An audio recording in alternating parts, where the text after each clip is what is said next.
আছো সবাই? আশা করি সবাই ভালো আছো। আমি কাজী ফারজানা আফরোজ, প্রভাষক অর্থনীতি, চট্টগ্রাম প্রকৌশল বিশ্ববিদ্যালয় স্কুল ও কলেজ। আমি তোমাদের অর্থনীতি পড়াবো।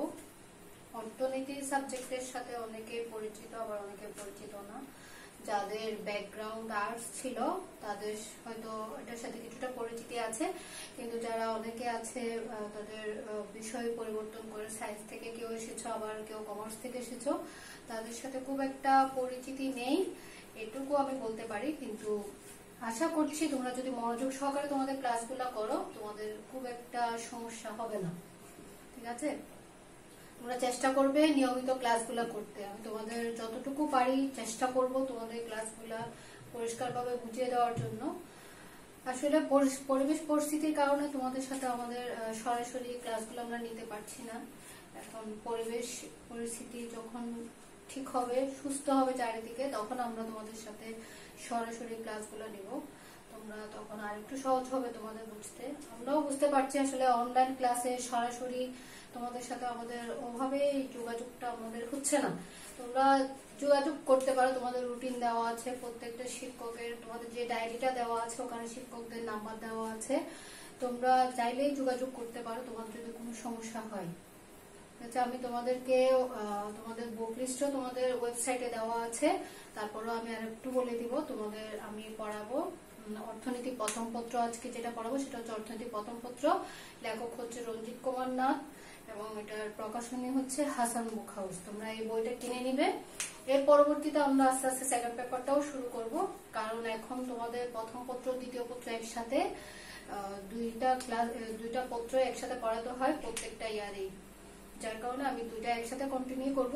আপাতত আমরা প্রথম পত্র দিয়ে শুরু করছি।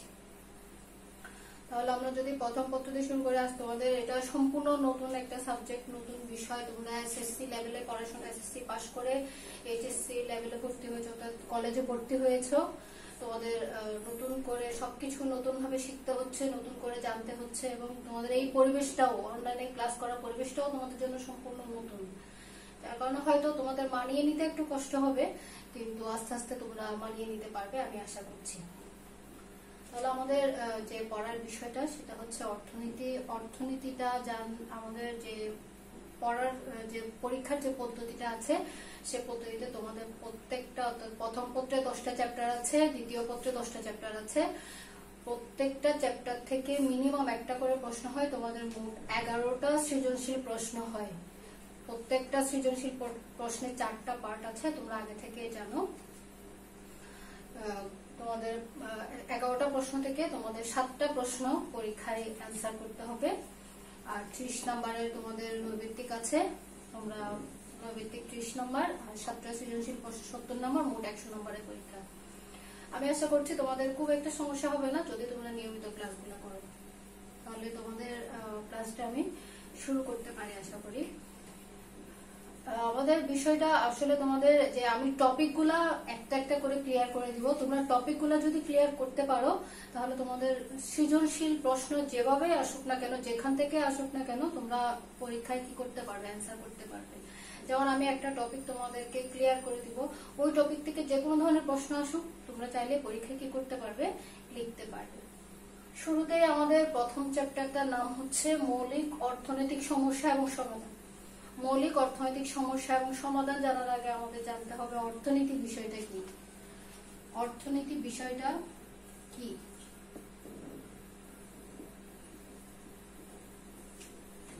অর্থনীতি বিষয়টা জানার আগে আমাদের জানতে হবে অর্থনীতির জনক। অর্থনীতির জনক হচ্ছেন অ্যাডাম স্মিথ।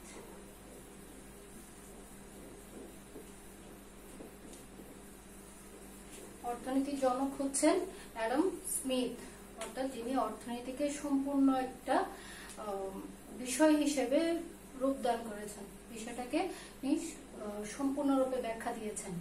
অর্থনীতি কিন্তু একটা বিজ্ঞান, অর্থনীতি হচ্ছে একটা বিজ্ঞান, আর এই বিজ্ঞানটা অন্তর্ভুক্ত হচ্ছে সমাজ বিজ্ঞানের অংশ। ঠিক আছে? এই অর্থনীতিটা হচ্ছে একটা বিজ্ঞান যেটা সমাজ বিজ্ঞানের অন্তর্ভুক্ত। তাহলে আমাদের সকালটা শুরু হয় অর্থনীতি দিয়ে এবং আমাদের দিনটা শেষ হয়, রাত শুরু হয় অর্থনীতি দিয়ে। অর্থনীতি ছাড়া আমাদের কোনো কিছুই কিনা। আমরা সকালটা শুরু করব অর্থনীতি দিয়ে, তো অর্থনীতি ছাড়া আমরা অচল। এই যে আমি বলছি অর্থনীতিটা একটা বিজ্ঞান, এই বিজ্ঞানটাও কিন্তু অর্থনীতি ছাড়া অচল। তাহলে অর্থনীতি হচ্ছে একটা বিজ্ঞান। আর এই বিজ্ঞানটা কি, এই অর্থনীতি জিনিসটা কি? শুধুমাত্র আমরা জানি টাকা মানে অর্থনীতি, টাকার লেনদেন মানে কি অর্থনীতি? টাকার লেনদেন মানে অর্থনীতি না। আমাদের সমাজ আছে, আমাদের সমাজে কি আছে? অসীম অভাব আছে। অভাব, আমরা যা কিছু পেতে চাই তার সবটাই হচ্ছে অভাব। এই অভাবটা পূরণের জন্য আমাদের কি লাগে? সম্পদ লাগে। এই সীমিত আমাদের সম্পদ আছে, কিন্তু যে পরিমাণ অভাব আছে ওই পরিমাণ অভাবের কিন্তু সম্পূর্ণটা পূরণ করার মতো সম্পদ আমাদের কাছে নাই। এই অসীম অভাব পূরণের লক্ষ্যে সীমিত সম্পদের ব্যবহারটাই হচ্ছে কি অর্থনীতি।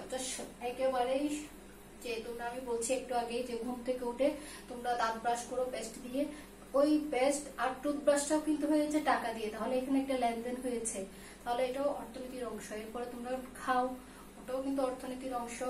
এরপরে তোমরা বাইরে বের হও, কলেজে যাও, স্কুলে যাও, গাড়ি ভাড়া দাও, সবই কিন্তু অর্থনীতির একটা অংশ।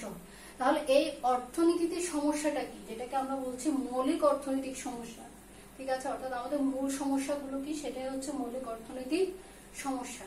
এই মৌলিক অর্থনৈতিক সমস্যাটা কি এবং এর সমাধানগুলো কিভাবে হয় সেটাই আমরা আলোচনা করব। আর এই মৌলিক অর্থনৈতিক সমস্যাটা আলোচনা করার আগে আমাদের মূল আলোচনার বিষয় হচ্ছে দুষ্প্রাপ্যতা এবং নির্বাচন। দুষ্প্রাপ্যতা এবং নির্বাচন এই দুটো শব্দের সাথে অনেকে পরিচিত আছে, আবার অনেকে হয়তো পরিচিত নেই। আমাদের দুষ্প্রাপ্যতাটা জিনিসটা কি? দুষ্প্রাপ্যতা জিনিসটা কি? আমরা জানি দুষ্প্রাপ্য মানে যেটা সহজে পাওয়া যায় না, ঠিক আছে? দুষ্প্রাপ্য মানে হচ্ছে যেটা সহজে আমরা পাই না, যেটা আমাদের হাতের নাগালে নাই।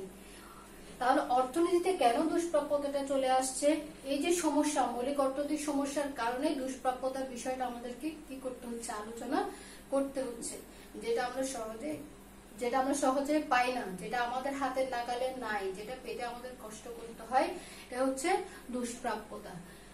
আমাদের মতো দেশের বা যে কোনো দেশের অর্থনীতিতে দুষ্প্রাপ্য মানে হচ্ছে যেটা সহজে আমরা পাই না। সম্পদটা আমাদের চাহিদার তুলনায়, আমরা যে পরিমাণ জনসংখ্যা আছি তাদের চাহিদার তুলনায় আমাদের সম্পদ হচ্ছে সীমিত। তাহলে এই সীমিত সম্পদের মাধ্যমে আমাদের কি করতে হয়?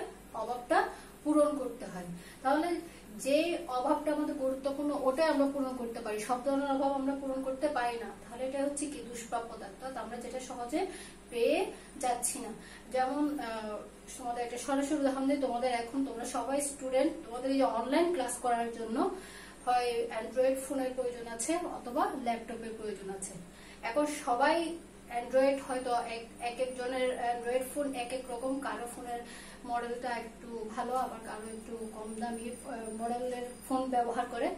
তাহলে আমি যদি আমার যেটুকু সামর্থ্য আছে এটুকুর মধ্যে যদি আমি ব্যবহার করতে পারি, তাহলে সেটা আমি কি করছি?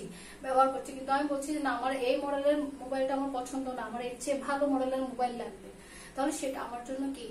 দুষ্প্রাপ্যতা। কারণ ওই পরিমাণ সামর্থ্য আমার কাছে নাই, ঠিক আছে? তাহলে যেটুকু সম্পদ আছে ওইটুকু দিয়ে কিভাবে কি করতে হবে? আমাদের অভাবটা পূরণ করা যায় সেটা চেষ্টা করতে হবে। তাহলে এই দুষ্প্রাপ্যতাটা কি? মানব জীবনের প্রত্যাশা, অভাব, চাওয়া, আকাঙ্ক্ষা অসীম, কিন্তু এই অসীম অভাব পূরণের ক্ষমতা তথা সম্পদ হচ্ছে সীমিত।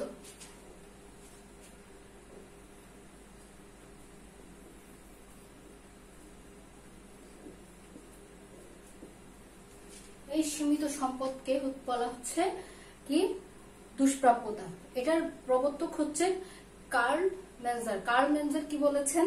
কার্ল মেনজার বলেছেন অর্থনীতিতে অবশ্যই অর্থনৈতিক দ্রব্য নিয়ে আলোচনা করে, যে কোনো দ্রব্য নিয়ে নয়। অর্থনীতি কি নিয়ে আলোচনা করে? অর্থনৈতিক দ্রব্য নিয়ে। অর্থাৎ স্বল্পতা সংক্রান্ত সমস্যার বিভিন্ন অর্থনীতিবিদদের অভিমত হচ্ছে, যেমন মানুষ যেসব পণ্য দ্রব্য চায় তার যোগান প্রকৃতিতে সীমাবদ্ধ। মানুষ যে সকল পণ্য দ্রব্য চায় তার যোগান প্রকৃতিতে সীমাবদ্ধ। এই যে আমি বলছি সবাই যদি দামি অ্যান্ড্রয়েড ফোন চায়, সবার পক্ষে কি দামি অ্যান্ড্রয়েড ফোনটা কেনা সম্ভব হয়? হয় না। যার কারণে এটাকে বলা হয় দুষ্প্রাপ্যতা। এরপর আমরা আসি নির্বাচন। এই নির্বাচন মানে আবার তোমরা মনে করবে না যে এটা ভোটের নির্বাচন, এটা কিন্তু ভোটের নির্বাচন নয়। অর্থনীতির ভাষায় নির্বাচনের একটা ভিন্ন অর্থ আছে। এই যে আমি বলেছি আমাদের সম্পদ হচ্ছে কি সীমিত, আমাদের সম্পদ সীমিত। এই সীমিত সম্পদটাকে আমাদের কি করতে হয়, উপযুক্তভাবে ব্যবহার করতে হয়। এবং উপযুক্তভাবে কিভাবে ব্যবহার করা যাবে, যেমন আমি বলছি আমার টাকা আছে 10,000 টাকা, এই 10,000 টাকা দিয়ে আমি সর্বোচ্চ একটা অ্যান্ড্রয়েড ফোন কিনতে পারবো। এখন আমি বলছি না আমার কি লাগবে, আমার ল্যাপটপ লাগবে, কিন্তু একটা ল্যাপটপ কিনতে গেলে আমার কি লাগবে, মিনিমাম 40,000 টাকা লাগবে। তাহলে আমি 40,000 টাকা দিয়ে তো আর ল্যাপটপ কিনা আমার পক্ষে সম্ভব নয়। তাহলে আমাকে দুইটা থেকে যে কোনো একটা বেছে নিতে হবে, হয় ল্যাপটপ তা না হলে মোবাইল। তাহলে যেহেতু আমার কাছে আছে 10,000 টাকা, তাহলে আমি কিনতে পারবো অ্যান্ড্রয়েড ফোন। তাহলে এক্ষেত্রে আমাকে দুইটা থেকে একটা বেছে নিতে হচ্ছে। কোনটা আমি বেছে নিচ্ছি, অ্যান্ড্রয়েড ফোন আমি বেছে নিচ্ছি, কারণ আমার সামর্থ্যের মধ্যে ওই ফোনটাই কেনা সম্ভব। তাহলে এক্ষেত্রে আমি নির্বাচন করছি কোনটা আমি নিতে পারি, আমি নিতে পারি অ্যান্ড্রয়েড ফোন। তাহলে এটা হচ্ছে কি নির্বাচন। আর এই নির্বাচনটা কেন আসছে, কারণ সম্পদ সীমিত। সম্পদ সীমিত হওয়ার কারণে আমাদেরকে কি করতে হচ্ছে, নির্বাচন করে নিতে হচ্ছে আমরা কোনটা নিব, কোনটা আমাদের বেশি প্রয়োজন, কোনটা আমাদের বেশি প্রয়োজন। একটা হচ্ছে অভাবের গুরুত্ব বা প্রয়োজনীয়তা। নির্বাচনকে দুভাগে ভাগ করা যায়, একটা হচ্ছে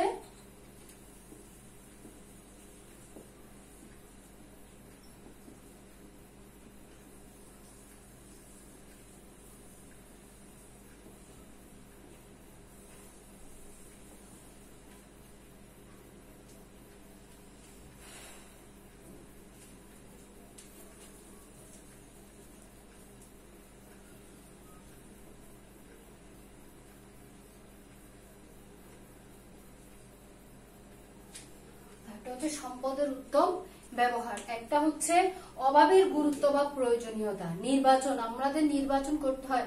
এই যে আমি বলেছি আমাদের কোন অভাবটা বেশি গুরুত্বপূর্ণ, ঠিক আছে, এখন কোন অভাবটা বেশি গুরুত্বপূর্ণ সেটার উপর নির্ভর করে আমি কি করতে পারবো, নির্বাচন করতে হবে আমাকে। আমি কোন জিনিসটা কি করছি, কোন জিনিসটা আমার প্রয়োজনীয়তা বেশি, ওই জিনিসটাকে আমাকে নির্বাচন করতে হবে ব্যবহারের উপযুক্ত হওয়ার জন্য। অর্থাৎ আমার অভাবকে গুরুত্ব দিতে হবে কোথায়, যেটা আমার বেশি প্রয়োজন ওই জায়গায়। এরপর আছে সম্পদের উত্তম ব্যবহার। আমার আছে 10,000 টাকা, এখন আমি যদি বলি না এই 10,000 টাকা দিয়ে আমি কি কিনবো, না আমি অ্যান্ড্রয়েড ফোন না আমি ল্যাপটপ কিনবো, তাহলে কি আমার পক্ষে ল্যাপটপ কেনা সম্ভব হবে? তাহলে আমি সম্পদের উপযুক্ত যে উত্তম ব্যবহার আছে ওটা আমি করতে পারছি না। তখন দেখা যাবে আমি ল্যাপটপের আশায় থেকে অ্যান্ড্রয়েড ফোনটাও কিনতে পারলাম না, ল্যাপটপটাও কিনতে পারলাম না। তাহলে এই ক্ষেত্রে সম্পদের উত্তম ব্যবহার আমার হচ্ছে না। তাহলে এই যে আমরা দেখছি একটা সমস্যা হচ্ছে সম্পদ সীমিত, অর্থাৎ খুবই সম্পদ আছে আমাদের খুবই কম। এই সীমিত সম্পদটাকে কিভাবে আমরা কি করতে পারি, উপযুক্ত ব্যবহার করতে পারি, আমাদের অভাবের প্রেক্ষিতে কিভাবে এই দুষ্প্রাপ্যতাটাকে কাজে লাগাতে পারি। আরেকটা বিষয় আসছে আমাদের নির্বাচন, অর্থাৎ যেহেতু আমাদের সম্পদ কম, খুবই কম আমাদের সম্পদটা হচ্ছে সীমিত, তাহলে এই সীমিত সম্পদটাকে কিভাবে আমরা উপযুক্তভাবে ব্যবহার করতে পারি, এই দুটো সমস্যার আমরা সম্মুখীন হই। এই দুষ্প্রাপ্যতা এবং নির্বাচন থেকেই মূলত মৌলিক অর্থনৈতিক সমস্যার সৃষ্টি হয়। আমি আশা করছি তোমাদেরকে আমি মৌলিক অর্থনৈতিক সমস্যা কিভাবে সৃষ্টি হয় বা কিসের মাধ্যমে সৃষ্টি হয় বিষয়টা আমি বুঝাতে পেরেছি। এরপরে যদি কোনো সমস্যা থাকে তোমাদের সাথে আমি পরবর্তীতে আলোচনা করে নিব, অথবা তোমরা জানতে চাইবে। আমি আশা করছি তোমরা বুঝতে পেরেছো। আজকে ক্লাসটা আমি এখানে শেষ করছি। ধন্যবাদ সবাইকে।